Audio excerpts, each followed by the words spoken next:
We remain steadfast in our commitment in delivering local news that matters. Stories that inspire. Enriching the lives of Filipinos in the Philippines and across the globe. This is your GMA Regional TV. Buong puso para sa Pilipino. Iligal na pagsakat sa summit kan Bulkang Mayon pigkukondenar kan gobyerno probinsyal kan Albay. Bicolana athlete Johnny Delgaco pigbibistungunyan como first Filipina Olympian rower. Asin, kanaman pumping station magiging operational na. Problema sa tubig, matugunan na daw. Ini ang GMA Regional TV Balitang Bicolandia.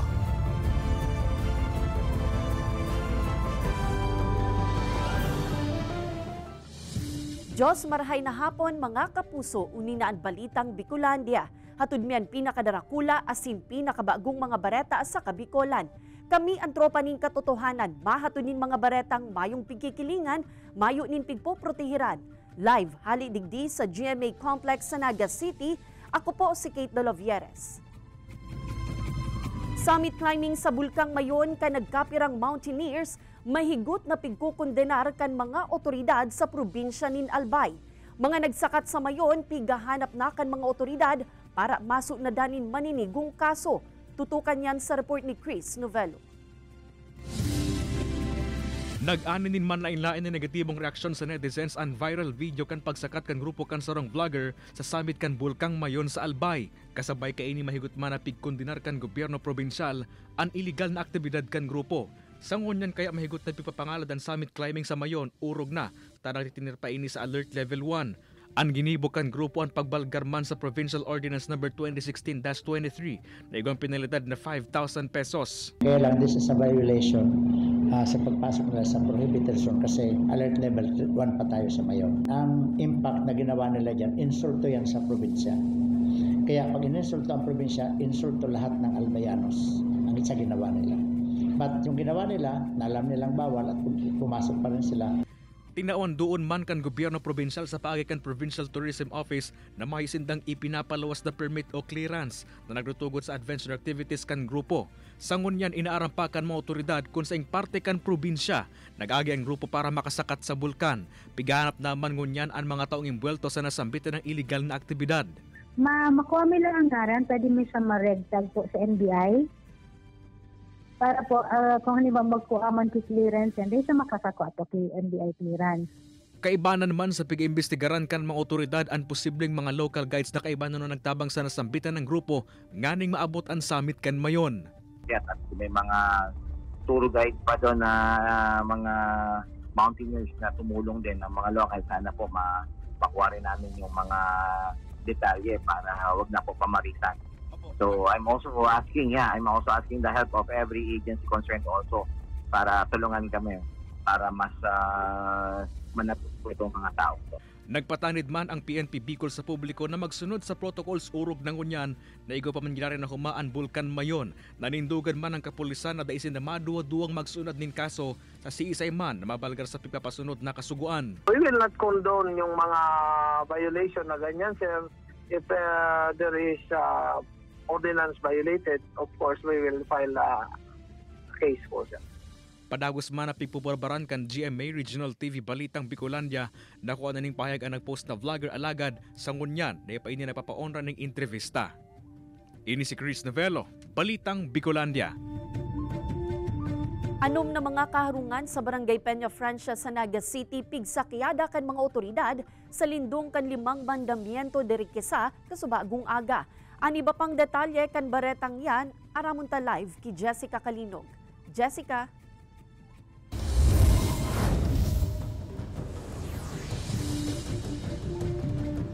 Walong persona gabuskate ang nadakop sa ginibong operasyon kan City Drug Enforcement o City Police Drug Enforcement Unit digdi sa Barangay Peña Francia. Kung sa insarungani sa mga ini nahiling pa na nagpurbaron, may inapon na illegal na droga antes na magpurbar magdulag. Pag sinabing isla sa syudad ni Naga, ad porsyon na inikan Barangay Peña Francia ang pigtutumbok. Bistado na bagsakan asin pigtitiniran kan mga personalidad na imbuelto sa illegal na droga. Kasubagong aga, daraan 5 search warrant, pigsakyada kan mga kabuhan kan City Police Drug Enforcement Unit, PIDEA asin iba pang unit kan PNP an anom nakaharungan sa lugar. May mga security kita igdi and siyempre siguro nagkauganing doubt ini sa to yung mga security personnel digdi. So kang nag-uplan sita digdi, yan nga may nakuanan pong mga drug items argo kang marijuana saka shabu. 8 persona ang nadakop digdi, kabali na ang sarong 17 anyos na lalaki na nanotarang may inapon antes nagpurbar magdulag. Gabus na target na harong, igwanin nako ang pigpapangalad na droga. Alagad may sarong personalidad ang subuot na kadulag. Sa harong manaini, ang agum na sanakan subject ang naabutan. Nainot na da kaya ining ipakulong kan agum, huli sa pan-aabuso. Sana lang talagang huri na. Tutuldukan ko lang. Bagal naman ako for the 23 years na pagsakit ko, sacrifice gabos. Gabos na namatian ko sa iya. Yun na nga dito so physically, emotionally, and gabos. Pero din man kang paggamit niya? Oo. Paggamit niya kang drugs dahil nagigibon niya sa ko. Pigko konsiderar na hotbed kan illegal na droga ang isla. Nahaloy naman subuot angat sa syudad, asin kaipuhang mas tutukan kan lokal na gobyerno. Bako lang din sa pag-enforce kang mga batas, kundi pati na si mga programa, kaya ang pangkabuhayan, and iba pa. Pareho kang itong mga recreational activities para ma-divert sa indang atensyon hali sa pag-violate ng mga batas. Kan Abril 24 man, sarong 25 anyos na drug personality na nasa plea bargaining agreement asin patapos na kuta na kan mga interbensyon kan Naga City Dangerous Drugs Board. Ang liwat na naaresto kan mga otoridad. Masa irarom na kuta ini sa huring drug testing. Alagad kan makuana ning urine sample. Nahulog ang sarong sachet kan pigtutubudang shabu. Medyo mamundo. Tig-iisip misa mo yung kapagalan man, si mga resources. Iyan kaya nag-aagi ng intervention, may mga counseling sessions once a week for 3 months.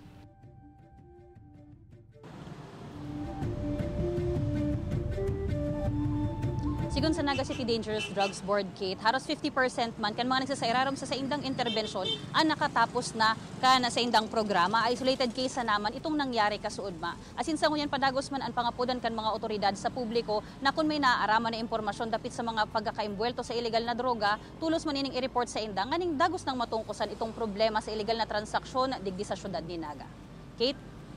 Alright, Jos Mabalos, Jessica.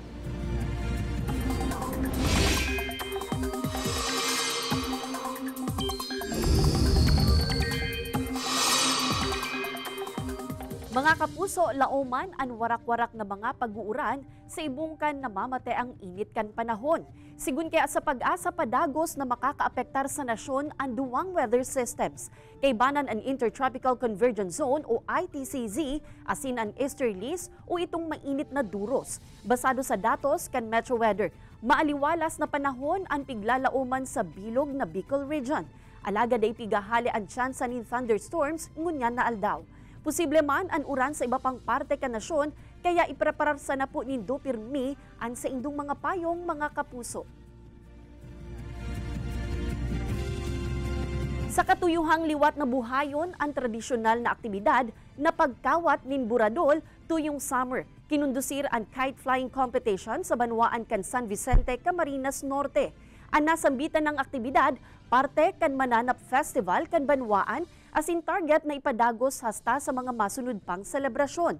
Nasa 15 tao ang nagbale sa kompetisyon kung sa intinauan ang mga ini nin pagkakataon. Nagibuhon ang sa indang sadiring disenyo. Kabale sa pinagpilian ang pinakadakula, pinakamagayon asin kakaiba.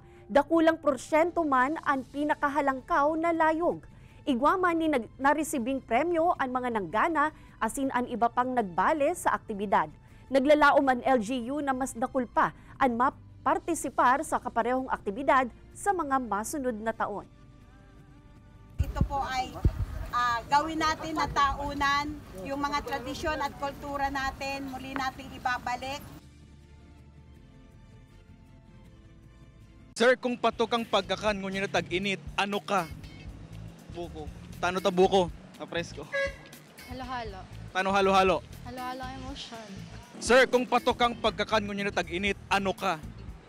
Buko juice. Tano buko juice? Sabi ka mga gurang pampalinaw ng Ice candy. Tano ice candy? Masarap. Siguro po halo-halo. Tano halo-halo? Maraming sarap. Tapos masarap.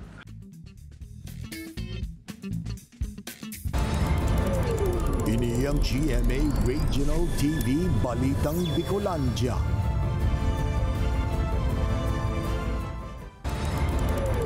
Ini ang GMA Regional TV Balitang Bicolandia.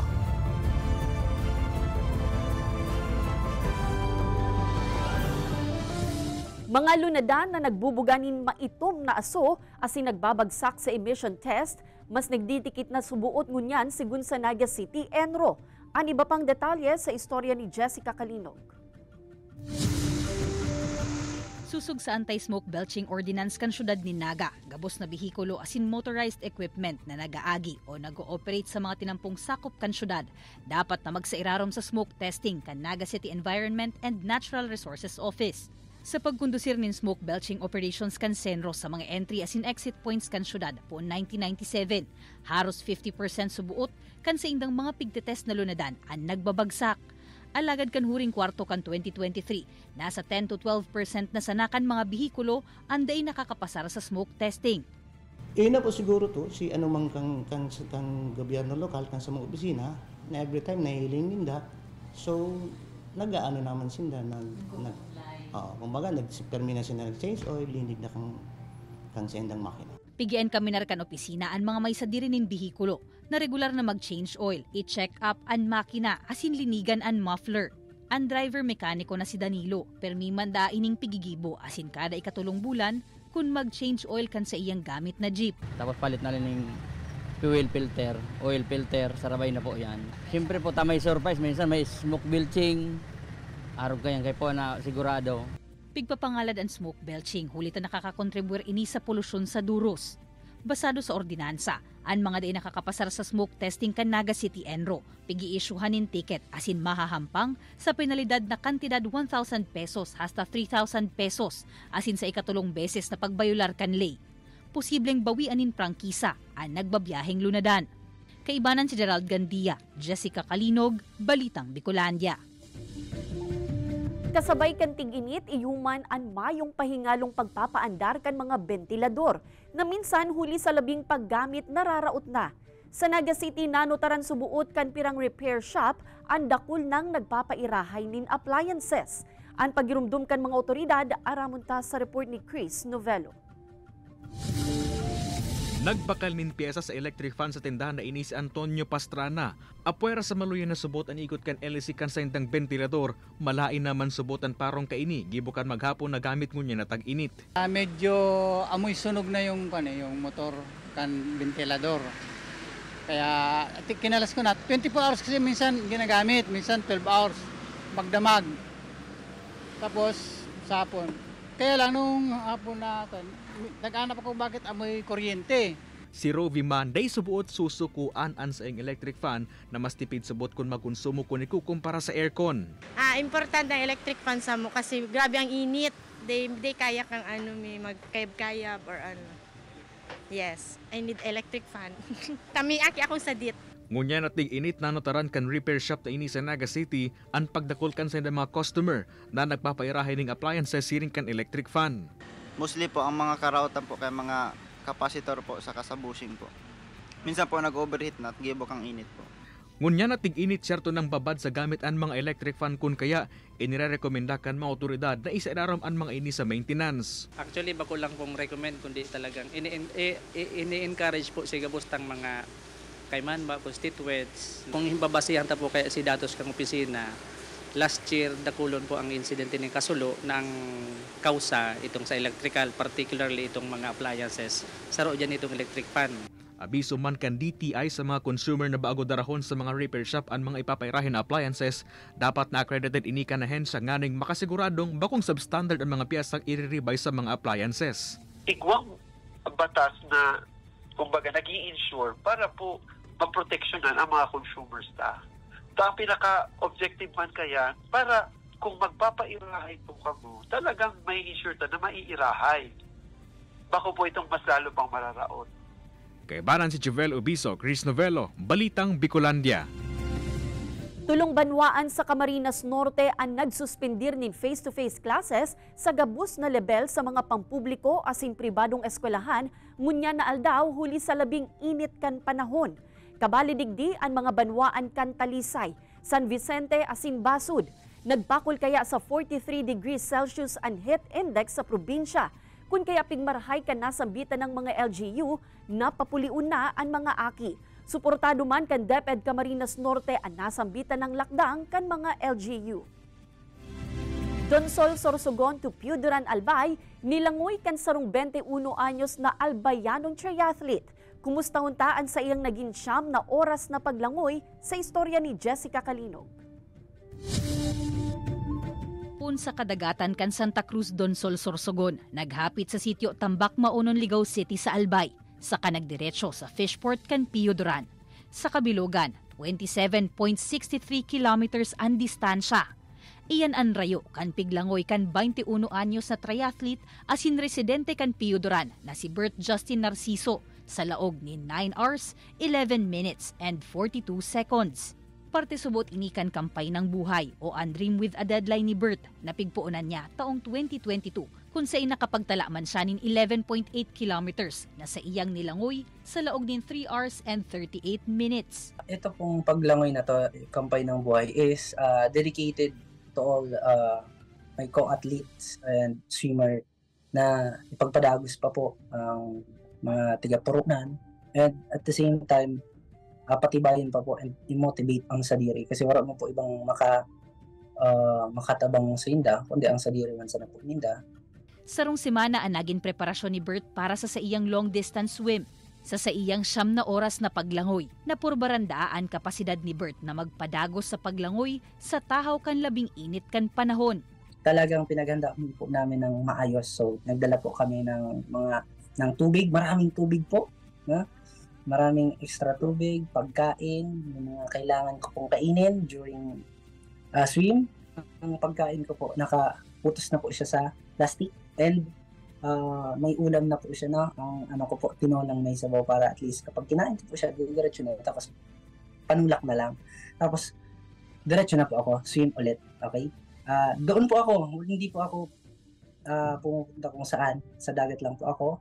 Abril 22, 2024, kan mapagtrayumpuhan ni Bert ang sa iyang goal para ngunya na taon. Parte naman subot inikan sa iyang training para sa babalehan na 3rd Talisay Triathlon sa Camarines Norte sa Abril 28. Sigun kay Bert, urog siyang nakanood sa paglangoy kan magbale sa mga swimming competition sa eskwelahan asin triathlon. Puon ka ito hastangon yan, ang pirmi niyang pigtatandaan. Kung ano ang napuunan, dapat natapuson sa abot kan kakayanan. Siring man kaini ang laom niyang maiheras sa iba pang nangangaturogan na mga atleta. Ini si Jessica Calinog, Balitang Bicolandia. Kung pagkakan ka, napatok mo niya na tig-init, ano ka? Pares. Digdadayo kang mga turista. Ice candy. Milk tea. Kasi ongoing ang samuyang pag-prepare ng business, new business, milk tea. Melon. Paano po? Fresco. Graham. Natutunaw, nakakatunaw. Halo-halo. Ano po? Halo-halo ang problema. sa eskwela.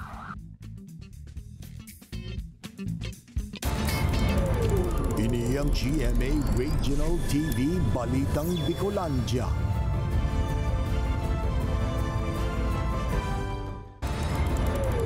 Ini ang GMA Regional TV Balitang Bicolandia.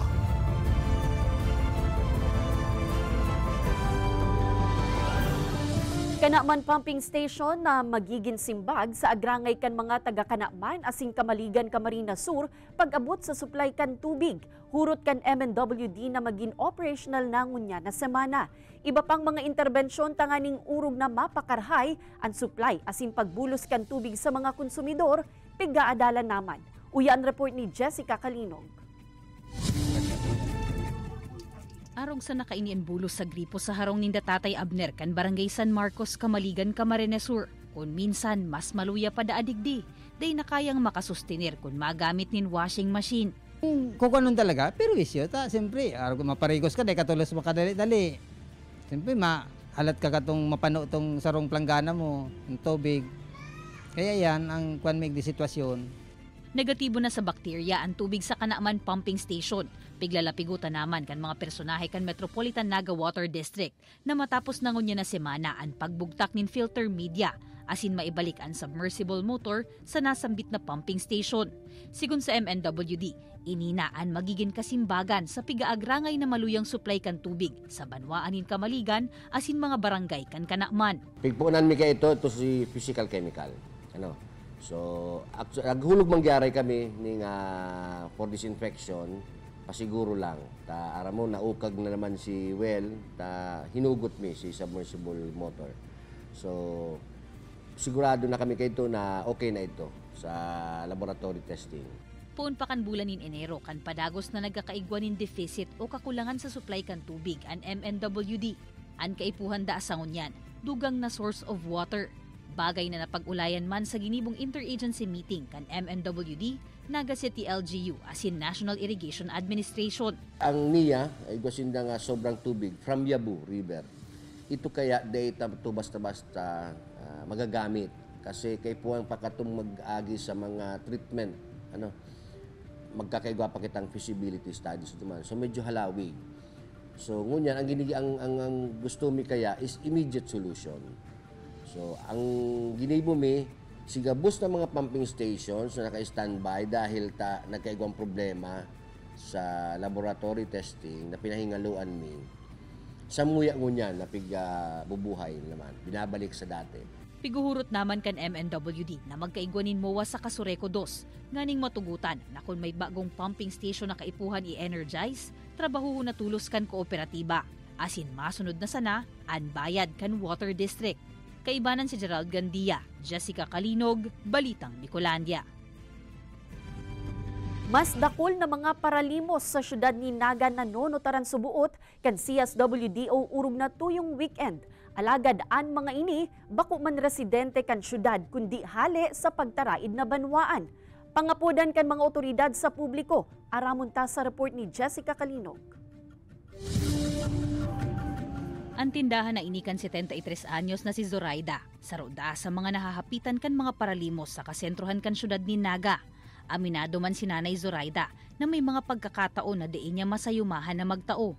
Ang tanong nila sa sarili ko, baka mamaya kung bibigyan ko palagi, paulit-ulit maghingi, masama naman yun. Pero kung gano'n naman matanda, wala nang kakuan sa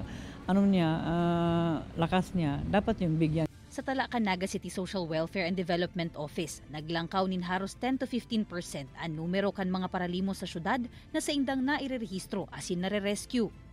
Dakol sa dahilan na inot, nagdadakol ang paratinda sa Naga. So si mga paratinda, sindama lang may mga darang aki. So actually, bako man gabos mga taga-Naga. So ang aki man na daraninda, pag nakakahiling ni mga aki nagpapalimos, karon na aruman. Huli tabako man mga residente kan syudad, pigi-endorso subuot kan CSWDO ang mga nare-rescue na individual sa MSWD kan sa indang pinaghalian na lugar. May ordinansa man dako ta sa Naga City dapit sa mga paralimos. Alaga dipisil na maimplementar nin mahigot, tayaon pirmian konsiderasyon sa mga ini. Dahil na siya mawawala. Pero kung maiidukar lang ang mga ang publiko na yan po ka mo maglimos, kung gusto man nindo maglimos, kung may maghagad man, tawan ningin kayo. Kung mayo na subuot ni nagtataonin limos, dakula man ang posibilidad na kusa na sanang mawaraan mga paralimos. Igwamanin mga programa ang mga lokal na gobyerno sa inmang lugar sa nasyon na pwedeng magtaong programa sa mga nangangaipuhan na daing nakaipuhan pa na maglimos nin tabang. Kaibanan si Gerald Gandia, Jessica Kalinog, Balitang Bicolandia.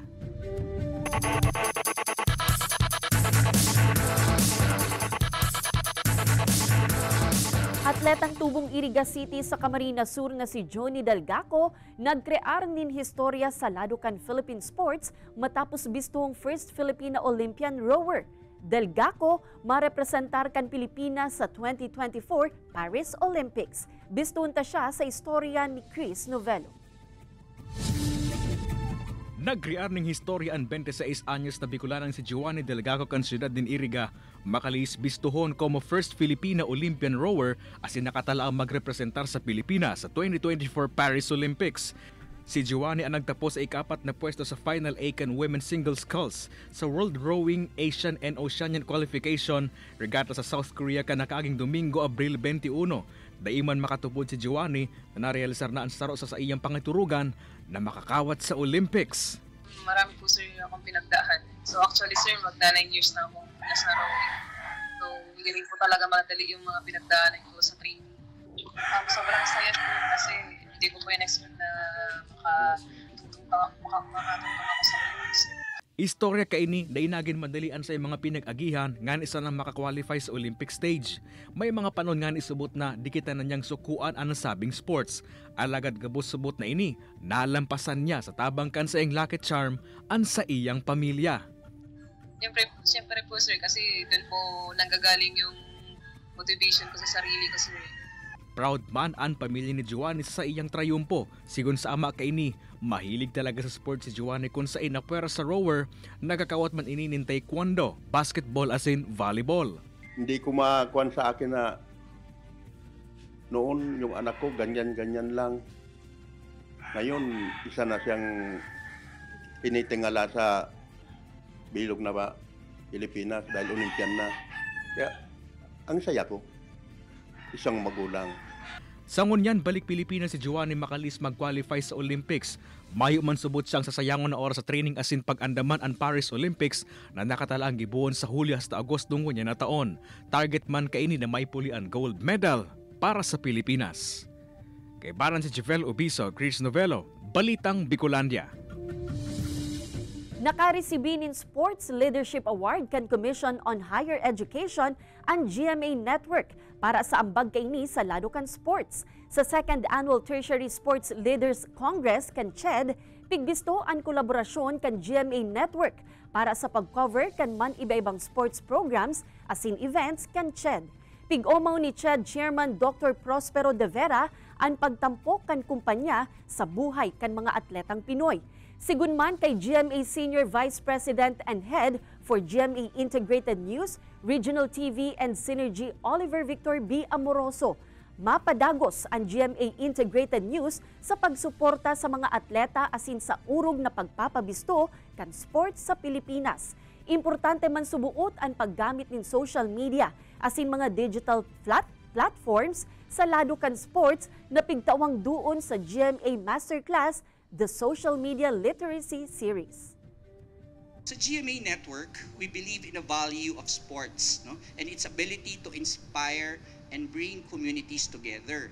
Voicing our commitment to a mas malaking misyon, mas malawak na paglilingkod sa bayan.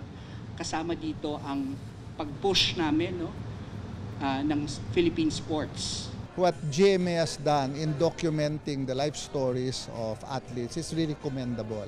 And it is important because it is done in an assembly where we have put together all the sports directors, the coaches, the sports officials of all the universities in the country.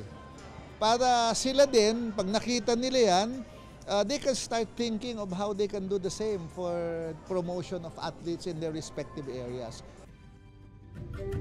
Madadalan ang episode na ini asin iba pang pinakahuring lokal na bareta sa official website kan GMA Regional TV, www.gmaregionaltv.com. Pwede man kamong magbisita sa samuyang official YouTube channel, GMA Regional TV, asin i-click ang subscribe button para sa pinakamaiinit na bareta hale sa man iba-ibang rehiyon. Mabalo sa mga kapusong Bicolanong nagantabay, maging sa mga kapuso nyato abroad. Ninhulita sa GMA Regional TV, Local News Matters. Asin yan ang pinakadakula asin mainit na bareta sa Kabikolan. Ako si Kate Dolovieres, kami ang GMA Regional TV Balitang Bicolandia, bilog na pwersa para sa mas dakulang misyon asin mas mahiwas na pagserbi sa nasyon.